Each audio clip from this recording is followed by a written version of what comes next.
Hello friends, मी मेघाज boutique या चॅनलवरती तुमचं अगदी मनापासून स्वागत आहे। आणि आजच्या व्हिडिओमध्ये आपण इथं बघू शकता की ब्लाऊज फिटिंग करताना आपल्याला कोणते कोणते प्रॉब्लेम्स येतात तर ते बघणार आहोत।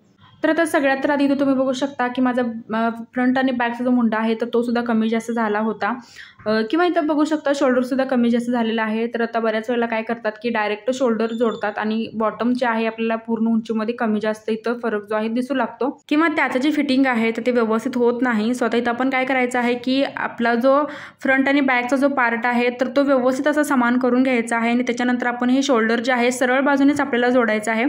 पण सरळ बाजूने जोडताना आपण एकदम त्याला कॉर्नरला टीप मारायची आहे।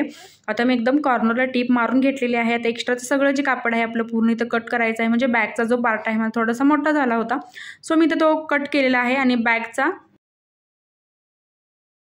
दुसरी साइड सुद्धा मी अशी जोडून घेतली। आता दोन्ही साइड जोडल्यानंतर आपण काय करायचं, ब्लाऊज जे आहे उलटं करून ब्लाऊज वरती आपण अर्धा इंचच्या स्पेस वरती जे शोल्डर आहे तर ते पूर्ण व्यवस्थित असं लॉक करून घ्यायचं आहे।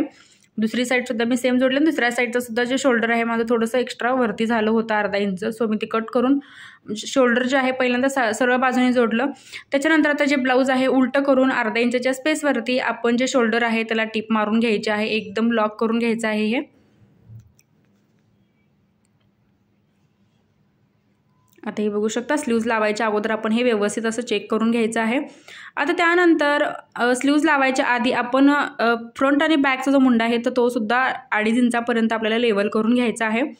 तर आता हे बघू शकता, बॅक साईडचं जे मुंड्याचा भाग आहे तर तो माझा एक्स्ट्रा झाला होता, तर तो मी 2.5 इंचापर्यंत लेवल करून घेतलेला आहे, समान करून घेतलेला आहे फ्रंटच्या साईडच्या शेपनुसार। आता हे बघू शकता, अगदी आपण व्यवस्थित असं शोल्डर वगैरे जॉईंट करून घेतलेलं आहे। आता आपण स्लीव्ज इथं जॉईंट करायचे आहेत। आता स्लीव्ज जॉईंट करताना सुद्धा दोन्ही साईड आपल्याला व्यवस्थित अशा सेम करून घ्यायच्या आहेत आणि त्यानंतर सेंटर पॉईंट काढून स्लीव्जला जो आहे फ्रंटचा जो शेप आहे तर तो द्यायचा आहे आपल्याला। आणि स्लीव्ज जे आहे एकदम सिंपल पद्धतीने आपण जशी आपण नॉर्मल ब्लाऊजला जोडतो तशी या ब्लाऊजला आपण जोडून घ्यायची आहे। तर अर्धा इंचाच्या स्पेसवरती आपण स्लीव्जसुद्धा अशी जोडून घेतलेली आहे।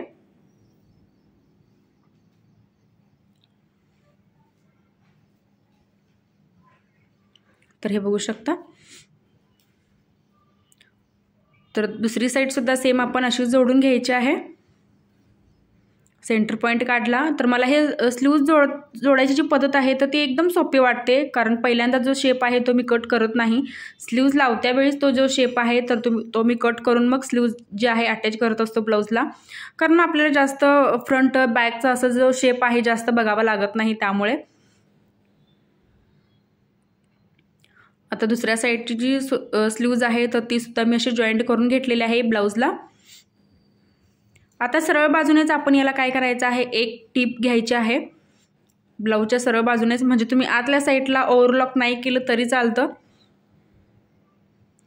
तर जी मी लेस लावली होती त्याच्यावर स्टोन होते, सो मी तो स्टोन काढून घेतलेले आहेत आणि त्याच्यानंतर एकदम स्ट्रेट अशी जी टीप आहे तर मी ती घेतलेली आहे। एक्स्ट्राचं सगळं कापड जे आहे मी तर कट केलेलं आहे।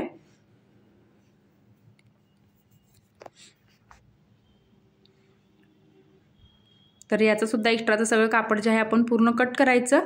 आता हे बघा, सरळ बाजूने आपण टीप मारून घेतली होती। आता ब्लाऊज जे आहे आपण उलट्या साईडने परत एक दाबटीप त्याच्यावरती घेणार आहोत आणि त्याच्यानंतर मग आपली जी फिटिंगची काही मापं आहेत तर ते आपण घेणार आहोत।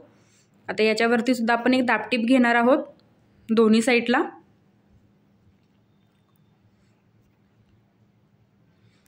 आणि त्याच्यानंतर आता आपण आपली जी फिटिंगची मापं आहेत तर ती टाकून आपण अगदी व्यवस्थित जी फिटिंग आहे तर ते करून घ्यायचं आहे।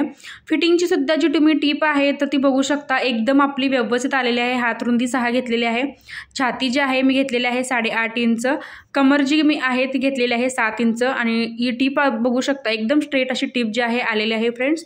तर आजचा व्हिडिओ माझा कसा वाटला हे कमेंटमध्ये नक्कीच सांगा।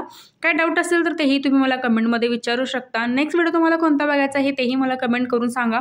चॅनलवरती जर तुम्ही माझ्या नवीन असाल तर सबस्क्राईब नक्की करा, सोबत बेल आयकॉनलाही प्रेस करा, जेणेकरून जो व्हिडिओ मी अपलोड करेल त्याची नोटिफिकेशन सगळ्यात आधी तुमच्याकडे येईल। आणि व्हिडिओ शेवटपर्यंत बघितल्याबद्दल अगदी मनापासून धन्यवाद।